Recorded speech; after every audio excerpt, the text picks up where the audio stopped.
জয় মা মনসা, সবার মঙ্গল করো। আজকের আমি একটা ছোট্ট ব্লগ নিয়ে এসেছি। দুটো সাপ শঙ্খ লেগেছে, তোমরা দেখাই পাচ্ছ, দুটোই সব দাঁড়া সাপ, এভাবে শঙ্খ লেগেছে। দেখলে ভয়ও লাগে, সব মা মনসার কৃপা।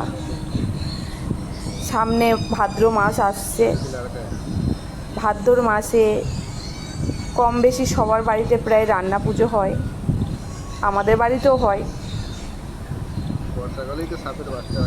এই শঙ্খ লাগার সময় যদি কেউ নতুন বস্ত্র বা গামছা দেয় আর তার ওপরে যদি সাপ দুটো শঙ্খ লাগে, তাহলে তো খুবই ভালো। কারণ কোনো শুভ কাজে গেলে, যাদের শুভ কাজ, অনেকে শুভ কাজ হতে হতেও হয় না, কোনো শুভ কাজে গেলে ওই বস্ত্র বা গামছা অল্প একটু কেটে নিয়ে গেলে সেই শুভ কাজটি সফল হয়। দেখা পাচ্ছ কীভাবে বেগ দিচ্ছে,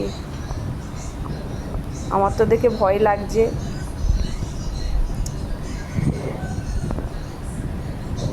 জয় মা মনসা, সবার মনের আশা পূরণ করো।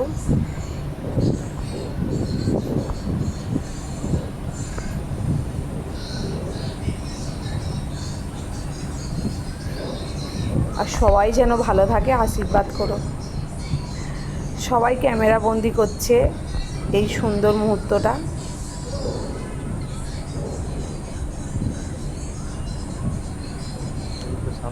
এটা একটা বট গাছ, কত শিকড় ছেড়েছে দেখো চারিদিকে, লতা পড়ে আবার সেই সব জায়গা দিয়ে গাছ।